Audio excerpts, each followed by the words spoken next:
멜기세덱의 계보를 따라 영원하고도 완전한 대제사장의 역할을 감당하신 예수님, 그 예수님을 믿는 여러분들은 참으로 복이 있는 분들입니다. 그리스도의 영이 오늘도 여러분의 삶 가운데 충만하기를 빕니다. 오늘은 히브리서 8장입니다. 우리는 흔히들 영적 지도자가 새롭게 교체될 때 어떤 사람이 올까, 그에 대한 궁금함에서 더 나아가 그를 과도하게 믿는 경향을 보일 때가 있습니다. 새로운 담임 목사가 세워질 때, 새로운 교회 지도자가 세워질 때, 하지만 시간이 지나다 보면 그런 새로운 지도자에 대하여 실망하는 사람도 생기고요.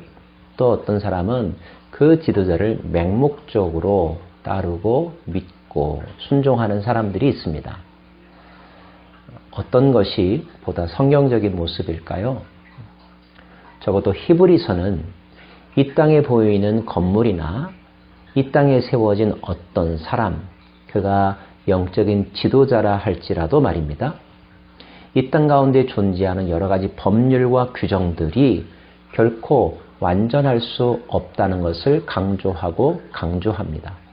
그러면서 히브리서는 그것들보다 더 좋은 성소, 더 좋은 언약, 더 좋은 직분의 주인공이 있음을 우리들에게 소개해주고 있죠. 더 좋은 성소란 무엇입니까? 땅 가운데 존재하는 성소 또는 성전은 모세 시대에 모세가 시내산에서 설계도를 하나님으로부터 받아 이 땅 가운데 지은 텐트였고 터버너클 또는 성전, 템플이었습니다. 그러나 그것보다 더 좋은 성소는 사람에 의하여 지어진 것이 아니라 유형의 것이 아니라 무형의 것이면서 하나님께서 직접 지으신 성전이 있다는 것입니다. 더 좋은 언약이란 무엇일까요? 두 돌판에 또는 종이에 씌워진 여러 가지 규정과 명령, 법률들이 아니라 사람의 마음에 새겨진, 영적으로 새겨진 법이 더 좋은 규정이라는 것입니다. 성령님의 역사가 작용했겠죠? 더 좋은 직분이란 무엇입니까? 유한하고 또 흠이 있는 사람이 제사장의 직분을 감당하는 것이 아니라 하나님으로부터 기름 부음 받은 완전한 중보자, 그 중보자가 있다는 것입니다. 여러분, 우리가 물건을 고를 때도 조금이라도 싸고 조금이라도 성능이 좋은 것을 발견하면 과감하게 이전 것을 버리고 새 것을 취하지 않습니까? 히브리서는 옛 것과 새 것을 비교하면서 어느 것이 더 좋은지를 설명해 주고 있는데, 히브리서가 설명하는 더 좋은 것은 하나님이 직접 지으신 성전이요, 하나님께서 우리의 마음 가운데 새겨주신 법이요, 또 하나님께서 친히 기름 부어 세워주신 중보자라는 것입니다. 그분이 바로 예수 그리스도이시며 성령의 법이며 영으로 하나님을 만나는 아름다운 성소라는 것이죠.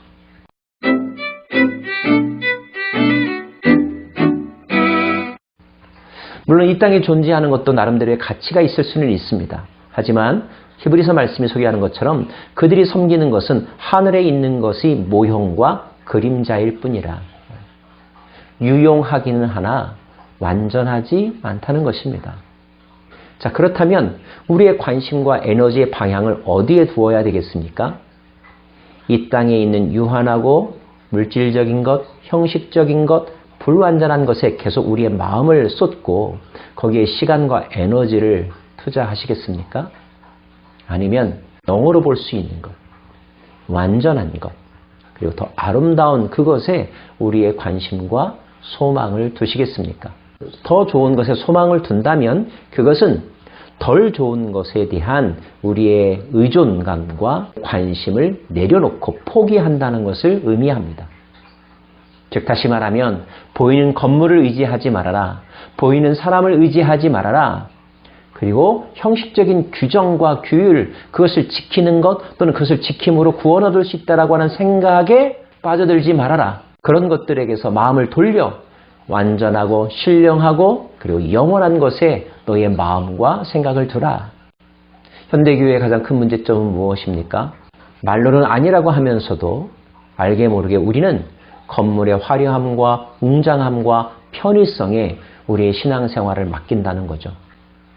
교회가 세워놓은 어떤 규정이나 법에 우리 신앙의 모든 것을 다 쏟아놓고 있다는 것.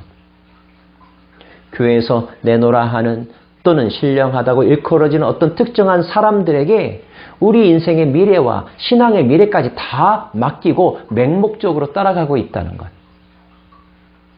이것이 얼마나 어리석은 일인지요. 물론 그렇게 하는 이유 이해할 수는 있습니다. 눈으로 보이지 않는 것을 보는 것보다 눈에 보이는 것을 보는 것이 훨씬 더 쉬우니까요. 더 확실해 보이니까요.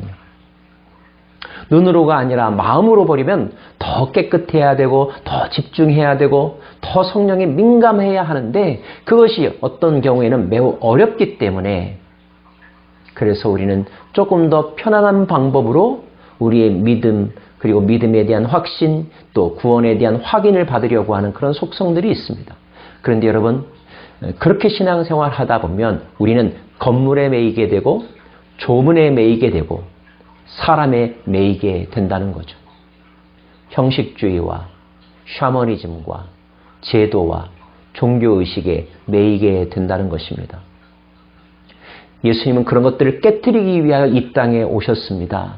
그런 허탄한 일들을 버리라고 이 땅에 오셨고 하나님이신 그분이 인간의 몸을 입으셨지만 그러나 완전히 죽음으로 모든 것을 다 무너뜨리시고 새로운 질서, 새로운 언약, 새로운 세계를 우리 가운데 펼쳐주신 것입니다. 보여주신 것입니다. 그리고 그 발걸음으로 우리를 초대하고 계시죠. 그 주님을 따라가야 하지 않겠습니까?